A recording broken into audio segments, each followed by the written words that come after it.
Shah Building Materials of Sona Ice Factory, Old Agra Road, Malegaon. Contact number 9273181814. ناظم محفل السلام علیکم ورحمۃ اللہ وبرکاتہ۔ ہر خطیب نے، ہر ناظم نے، ہر نعت خواں نے آ کر یہی کہا کہ یہ ظرف صوفی ملت ہے کہ وہ سب کے نام مع القاب و آداب کے ساتھ بیان کرتے ہیں۔ نہ یہاں وقت میں اتنی گنجائش، نہ الفاظ میں اتنی تاب۔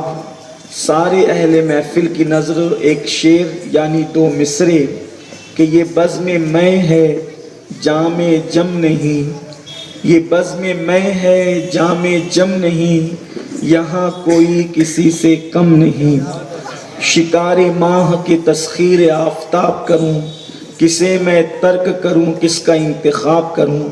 آئیے ادب اور احترام کے ساتھ اپنے اور ساری کائنات کے مرکز عقیدت انیس بے کساں چارہ ساز درد منداں، ہم غریبوں کے غم گسار، ہم فقیروں کی ثروت، شہر یار ارم تاجدار حرم، نوبہار شفاعت، شب اسرا کے دولہا، نوشے بزم جنت، دانائے سبل، مولائے کل ختم الرسل، خسرو خوباں سیاح لامکاں، وجہ کن فکاں، در اللہ المکنون، سر اللہ المخزون، عالم ما کان و ما یکون، آب و گل انبیاء، جان و دل اصفیاء، مطلع ہر سعادت، مقطع ہر سیادت، خلاصہ کائنات، فخر موجودات، حضور احمد مجتبی محمد مصطفیٰ، ارواحنا فدا صلی اللہ تعالی علیہ وآلہ وصحبہ وبارک وسلم کی بارگاہ بے کس پناہ میں جس طریقے سے پڑھاؤں بلند آواز سے پڑھیں۔ الصلاۃ والسلام علیک یا رسول اللہ، السلام علیکم یا رسول اللہ، الصلاۃ والسلام علیک یا نبی اللہ، السلام علیکم یا نبی اللہ، الصلاۃ والسلام علیک یا حبیب اللہ، السلام علیکم یا حبیب وعلی اللہ، آلک واصحابک یا نور اللہ، وعلی آلک واصحابک یا نور صلی اللہ، اللہ تعالی علیہ وسلم۔ اللہ تعالی علیہ وسلم۔ جو تیرا طفل ہے کامل ہے یا غوث، جو تیرا طفل ہے کامل ہے یا غوث، تو فیلی کا لقب واصل ہے یا غوث، سبحان اللہ، تو سبحان فیلی کا لقب واصل ہے یا غوث، اور ہزاروں تابعی سے تو فضو تر، اللہ، اللہ سبحان ہزاروں تابعی سے تو فضو تر، یہ طبقہ مجملاً فاضل ہے یا غوث۔ سبحان اللہ، سبحان اللہ، الوہیت ہی ایک احمد نے نہ پائی، الوہیت ہی ایک احمد نے نہ پائی، نبوت ہی سے تو عاطل ہے یا غوث۔ سبحان اللہ، اور وہ کیا جانے گا فضل مرتضیٰ کو، کیا بات ہے، وہ کیا جانے گا فضل مرتضیٰ کو، سبحان اللہ، جو تیرے فضل سے غافل ہے یا کیا بات ہے، غوث، سبحان جو اللہ، تیرے سبحان فضل اللہ، سے غافل ہے یا غوث۔ سبحان اللہ، صحابیت پھر تابعیت، پھر آگے قادری منزل ہے یا غوث، پھر آگے قادری منزل ہے یا غوث، اور ہمارا خاتمہ بالخیر ہوگا سبحان تیری رحمت اگر شامل ہے یا غوث، سبحان اللہ، تیری رحمت اگر شامل ہے یا غوث۔ آج کی یہ محفل ہم سب کے آقا و مولا مخدوم پاک مخدوم علی احمد صابر کلیری حسنی حسینی رضی اللہ تبارک و تعالی عنہ کی یاد میں انعقاد پذیر ہے۔ مجھ سے پیشتر آپ نے پیرزادہ صاحب سے ان کی گفتگو کو، ان کے جذبات کو سماعت کیا، اور میں سننے کے بعد شاید پہلی بار میں نے سنا، اس نتیجے پر پہنچا کہ مچھلی کے بچے کو تیرنا نہیں سکھانا پڑتا۔ اچھی گفتگو کی انہوں نے، اور انہوں نے اتحاد اہل سنت پر زور دیا۔ میں آپ کو یہی بات کہتا ہوں، عمر میں آپ سے زیادہ ہونے کی وجہ سے میں آپ سے بڑا تو نہیں ہوں، لیکن عمر میری زیادہ ہے، اس لیے کہتا ہوں کہ ابا کے نقش قدم پر چلو گے تو کامیاب رہو گے۔ آپ کے ابا صوفیہ کا مسلک لے کر چلتے تھے، اور مسلک صوفیہ یہ ہے توڑو مت جوڑو۔ صوفیہ کا مسلک کیا ہے؟ ایک مرتبہ خواجہ نصیر الدین چراغ دہلی کی بارگاہ میں ان کے کسی مرید نے جو لوہار تھا ایک کینچی بنا کر پیش کی، اس لیے کہ مرید تو ہوتے ہیں بیچارے تحفے تحائف دینے کے لیے۔ مرید نے سوچا کہ پیر صاحب کو کوئی تحفہ دیں، تو کینچی لے کر آیا۔ حضرت خواجہ نصیر نے کہا بیٹے یہ کیا ہے؟ کہا حضور یہ کینچی ہے۔ کیوں کینچی لائے ہو؟ عرض کیا حضور لوہار ہوں، لوہے کا کام کرتا ہوں، سوچا پیر صاحب کو کینچی دوں۔ فرمایا بیٹا لوہار لوگ کینچی تھوڑی بناتے ہیں، لوہار لوگ سوئی بھی تو بناتے ہیں، ہمارے پاس کینچی نہ لایا کرو، ہمارے پاس سوئی دھاگا لایا کرو۔ کہا بابا دونوں میں فرق کیا ہے؟ فرمایا بیٹا کینچی ایک کو دو کرتی ہے اور سوئی دھاگا دو کو ایک کرتا ہے، ہم ایک کو دو کرنے والے لوگ نہیں ہیں، ہم دو کو ایک کرنے والے لوگ ہیں۔ یہی صوفیہ کا مسلک ہے، اور قرآن اس مسلک کو یوں بیان کرتا ہے وَاعْتَصِمُوا بِحَبْلِ اللَّهِ جَمِيعًا وَلَا تَفَرَّقُوا، اللہ کی رسی کو مضبوطی سے پکڑ لو اور فرقوں میں نہ بٹو۔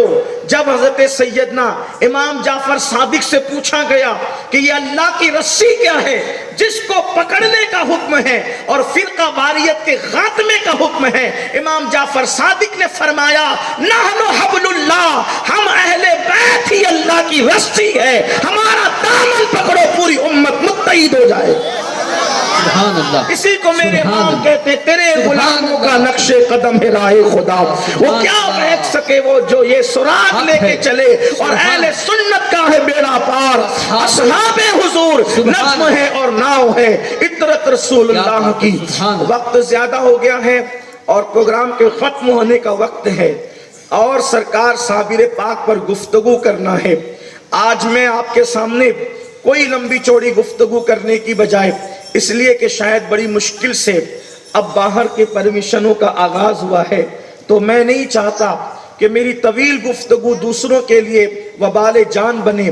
تو کل آپ نے میری گفتگو بہت تفصیل سے اسی گراؤنڈ میں سن لی ہے، لیکن آج کل نانا کی شان بیان کی تھی، آج نواسے کی شان بیان کرنا چاہتا ہوں۔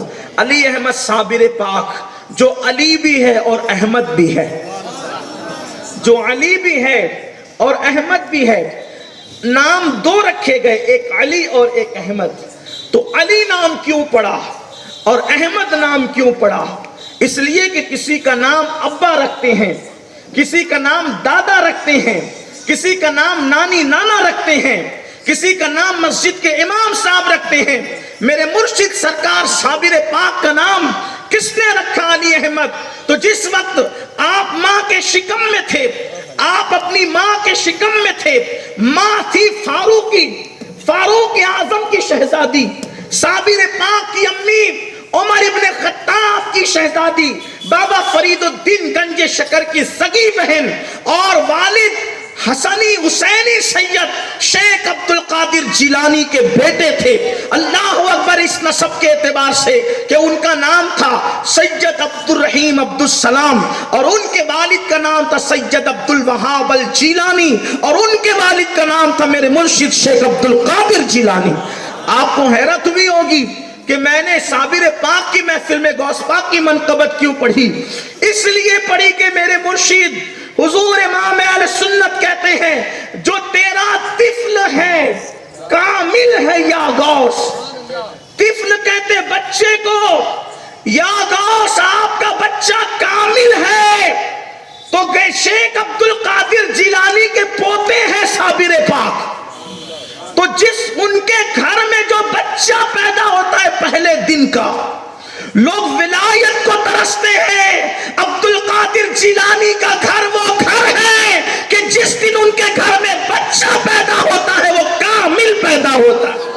جو تیرا طفل ہے کامل ہے یا غوث، طفیلی کا لقب واصل ہے یا غوث، سبحان اللہ، طفیلی کا لقب واصل ہے یا غوث۔ اور کیا بات کہی ہے، الوہیت ہی ایک احمد نے نہ پائی، کہ احمد نے خدا کا منصب نہیں پایا، الوہیت ہی ایک احمد نے نہ پائی، یعنی ہمارے نبی خدا نہیں ہے۔ اور پھر کہتے ہیں نبوت ہی سے تو عاطل ہے یا غوث، اور آپ کی شان یہ ہے کہ آپ نے منصب نہیں پایا بلکہ اللہ نے آپ کو سارے مراتب بتا دیا. سبحان اللہ سبحان اللہ. کتنے مراتب بتا دیے تو آگے اس کی خود ہی تشریح کرتے, صحابیت پھر تابعیت پھر آگے قادری منزل ہے یا غوث, اور کہتے ہیں ہزاروں تابعی سے تو فضوتر, یہ طبقہ مجملاً فاضل ہے یا غوث. اور اتنا سب بیان کرتے ہوئے آ کر کے پھر رفض و خروج پر کیسی بجلی گراتے اور کہتے کہ وہ کیا جانے گا فضل مرتضیٰ کو. سبحان اللہ. لوگ علی کو تولنے نکلے ہیں, ذرا علی کے بیٹوں کی شان تو دیکھ. کیا بات ہے. کہتے وہ کیا جانے گا فضل مرتضیٰ کو جو تیرے فضل سے غافل ہے یا غوث. جب عبد القادر جیلانی علی کا بیٹا اس شان کا مالک ہے تو اللہ نے علی کو کیا شان عطا فرمائی. سبحان اللہ سبحان اللہ. علی کو کیا شان عطا کی ہوگی. لوگ مجھ سے کہتے ہیں علی کیا ہے. میں نے کہا کہ تجھے بتاؤں علی کیا ہے.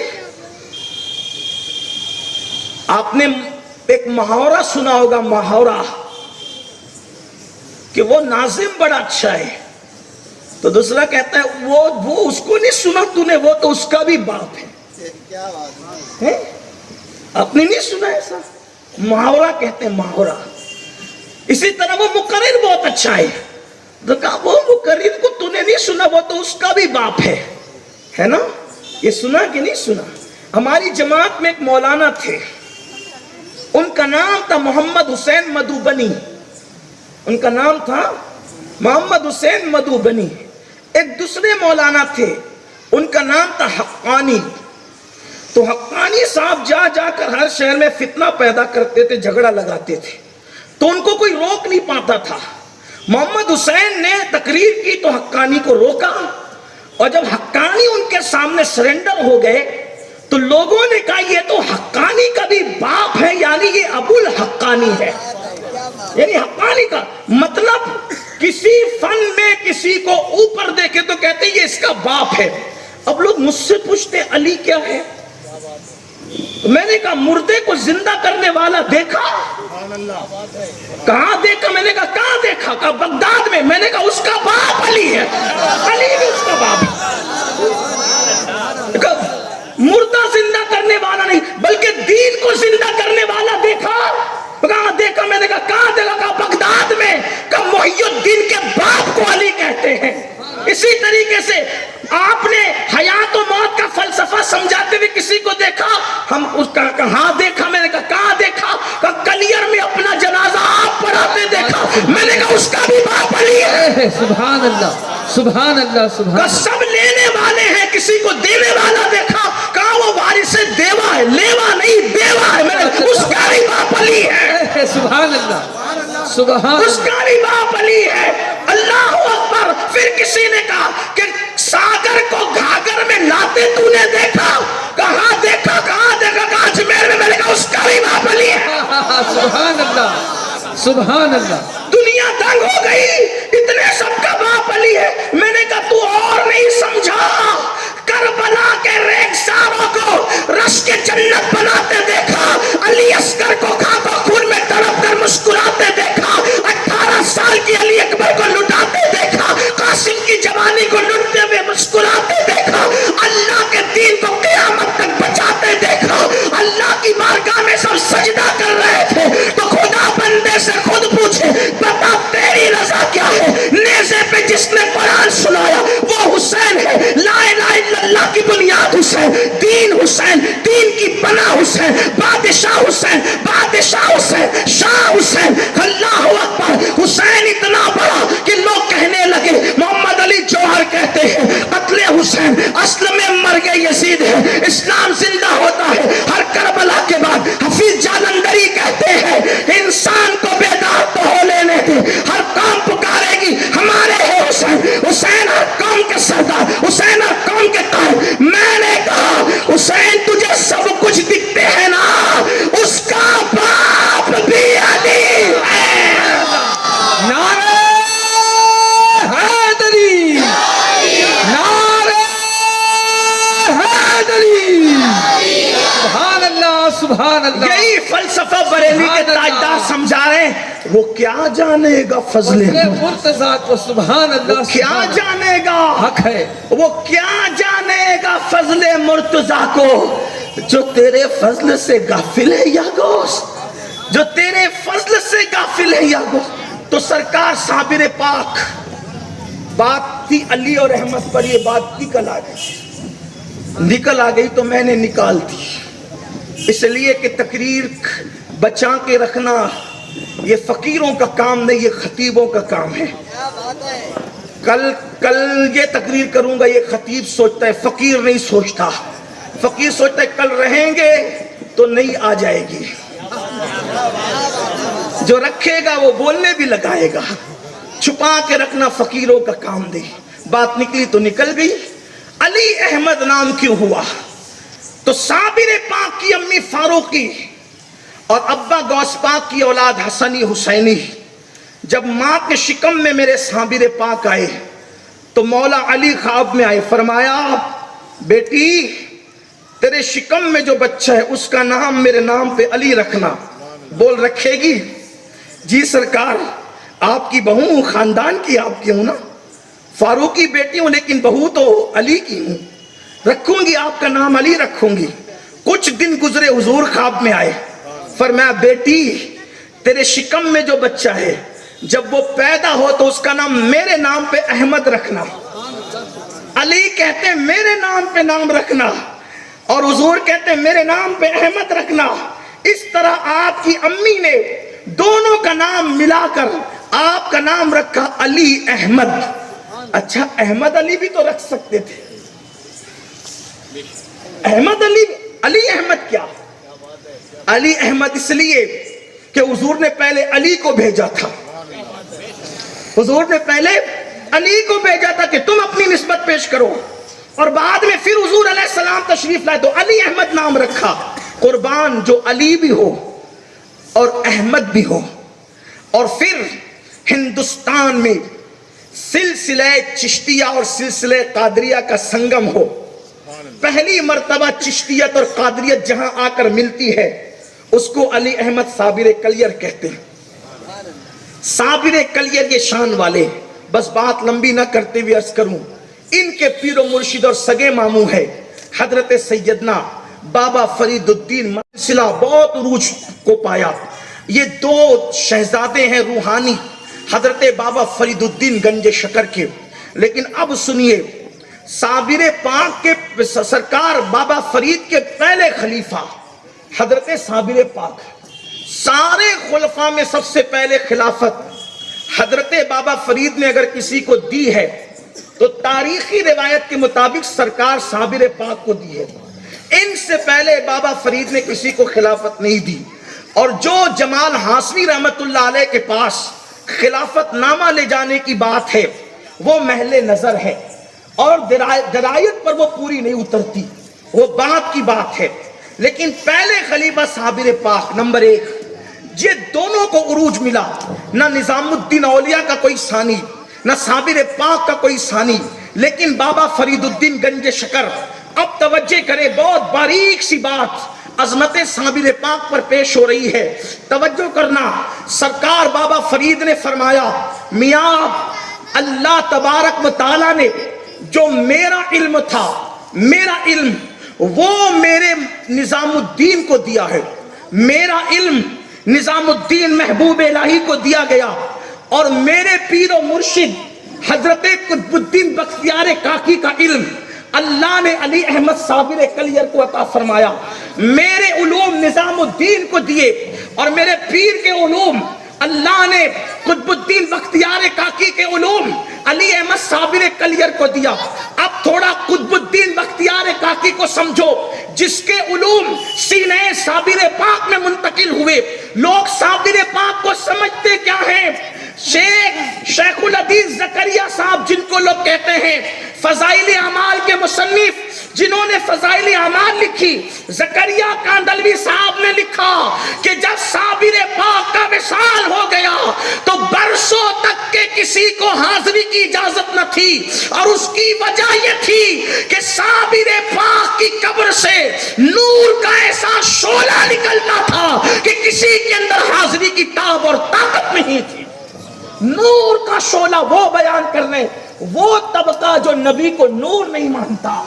میں اس لیے ان کا حوالہ پیش کر رہا ہوں, کوئی اختلافی بات کرنے نہیں بیٹھا. میں پھر کہتا ہوں, ہم لوگ فرقہ واریت والے لوگ نہیں, لیکن اتنا ضرور ہے کہ ہم جب وہ دلائل جب پڑھنے کی بات آتی ہے تو کہتا ہوں کہ حوالہ پڑھو. اور شیخ زکریا صاحب کی یہ پہلی کتاب ہے تاریخ مشائخ چشت جہاں, جس کے حوالے سے میں پڑھ رہا ہوں. انہوں نے اپنی زندگی میں جو پہلی کتاب لکھی وہ یہ ہے کہ وہ کہتے ہیں کہ صابر پاک کے مزار سے شعلہ نکلتا تھا نور کا, نور کی تجلی نکلتی تھی, کوئی حاضری دینے کی طاقت نہیں رکھتا تھا. صابر پاک وہ ہیں, اللہ اکبر, برسوں تک صابر پاک کے مزار پر کوئی حاضری نہ دے سکا, کسی کو حاضری دینے کی سعادت نصیب نہ ہو سکی. اس شان کے ساتھ سرکار صابر پاک نے پردہ فرمایا. تو عرض یہ کر رہا تھا, بابا فرید نے فرمایا میرے علوم نظام الدین کو دیے اور میرے پیر و مرشد کے علوم قطب الدین بختیار کاکی کے صابر پاک کو منتقل کیے. اب دیکھو صابر پاک کی کیسی یگانگیت ہے, یگانت ہے حضرت قطب الدین بختیار کاکی میں. بختیار کاکی کو کوئی معمولی سمجھ رکھا ہے؟ بختیار کاکی غریب نواز کے پہلے جانشین, بختیار کاکی سرکار غریب نواز کے پہلے سجادہ نشین. اور بختیار کاکی کون ہے؟ غریب نواز فرماتے ہیں میں نے قطب الدین کو خلافت کیوں ہی نہیں دی. ذرا توجہ کریں, قطب الدین بختیار کاکی کے مزار پہ جانا تو اس تصور کے ساتھ جانا, لوگوں کو اولیاء کی عظمت کیا پتا, اور بالخصوص ہمارے مشائخ چشت کی اہمیت کیا پتا. اللہ اکبر, اللہ اکبر. سرکار غریب نواز فرماتے ہیں میں نے قطب الدین کو یوں ہی خلافت نہیں دی. جب میرے پیر و مرشد حضرت خواجہ عثمان ہارونی میرے خواب میں آئے, فرمایا بابا قطب الدین کو خلافت عطا کر دو. پھر میں نے تأمل کیا, اس لیے کہ میری ہمت نہ ہوئی, حالانکہ مرشد کا حکم تھا, پشو پیش میں تھا کہ دوسرے دن رسول اللہ خواب میں تشریف لائے, فرمایا قطب الدین کو خلافت دے دو. ابھی اور تشویش بڑھی کہ قطب الدین کا مقام یہ ہے کہ حضور حکم دیتے کہ اس کو خلافت دے دو. ابھی اسی پسو پیش میں تھا کہ اللہ کا دیدار خواب میں نصیب ہوا اور اللہ نے فرمایا قطب الدین کو خلافت دے دو. تو اللہ و رسول کے حکم سے میں نے قطب الدین کو خلافت عطا فرمائی. یہ ہے بابا قطب الدین بختیار کاکی. اور سرکار بابا فرید فرماتے ان کے علوم میں نے صابر کو دی. اسی لیے اب دونوں کی زندگی میں کتنی یکسانیت ہے. حضرت قطب الدین بختیار کاکی کا وصال عین محفل سما میں ہوا, عین محفل سما میں ہوا. سما ہو رہی تھی اور مولانا احمد جام کا شعر پڑھا جا رہا تھا, کشتگانے کھنجرے تسلیم راہ ہر سماز غیب جانے دیگر است. یہ شعر جب پڑھا گیا, اسی شعر پر حضرت قطب الدین بختیار کاکی کی روح پرواز کر گئی. صابر پاک کا وصال بھی محفل سما میں ہوا. جیسے دادا مرشد کا وصال سما کی محفل میں ہوا, ویسے صابر پاک کا وصال بھی محفل سما کے اندر ہوا. اور پھر سرکار بابا فرید فرماتے ہیں میرے جو سینے کے علوم تھے میں نے وہ نظام الدین کو عطا کر دیے, اور میرے جو دل کے علوم تھے میں نے وہ صابر کلیر کو عطا کر دیے. یہ سرکار صابر کلیر ہے. آپ کی خصوصیت یہ تھی کہ آپ عشق الہی میں جل چکے تھے, عشق الہی میں کندن بن چکے تھے. اس لیے اکثر و بیشتر آپ استغراق کی کیفیت میں رہتے تھے. استغراق کسے کہتے ہیں؟ عالم تحجر. اور یہ عالم تحجر کیا ہے؟ بندہ ولایت میں اس منزل پر پہنچتا ہے کہ نگاہ اٹھتی ہے تو جلوہ یار دیکھتا ہے, مشاہدہ کرتا ہے یار کے جلووں کا. عالم تحجر. تو صابر پاک اکثر تحجر اور استغراق کی کیفیت میں رہتے تھے. پوری زندگی آپ نے جو کھانا کھایا وہ تھا بغیر نمک کے ابلے ہوئے گولر, ابلے ہوئے گولر کھاتے تھے, اور وہ بھی 2 سے 3, اس سے زیادہ نہیں. لیکن جب دلی سے مہمان آتے تھے حضرت محبوب الہی کے بھیجے ہوئے, تو فرماتے تھے بابا ذرا گولر میں نمک ڈال دینا کیونکہ دلی والے آ رہے ہیں. تو دلی والے چونکہ اچھے کھانے کے عادی ہیں تو ان کی مہمانی کا حق یہ ہے کہ بغیر نمک کے گولر تو وہ کھا نہیں سکیں گے, تو گولر میں نمک ڈال دینا. آج کل ہمارا حال یہ ہے کہ لوگ تسبیح پڑھتے پڑھتے سوچتے کہ میں ولی بن جاؤں. میرے عزیز, تسبیح سے کوئی ولی نہیں بنتا جب تک کہ وہ اپنے نفس کے ساتھ مجاہدہ نہ کرے. 3 ٹائم مرغی ڈکار لے کر کے کھائے گا تو ولایت کی منزل پر کیسے پہنچے گا؟ حلق تک کھائے گا، دھکا دینے کے لیے تھمس اپ بھی پیے گا، تو کس طریقے سے ولایت کی منزل پہ پہنچے گا؟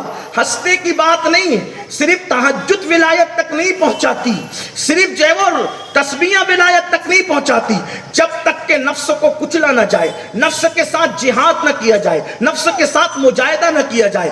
صابر پاک نے وہ مجاہدہ کیا ہے، کولر پوری زندگی کھائے ہیں، وہ بھی روزانہ نہیں، وہ بھی کبھی کبھی، بغیر نمک کے نفس کو کچلا۔ اللہ اکبر۔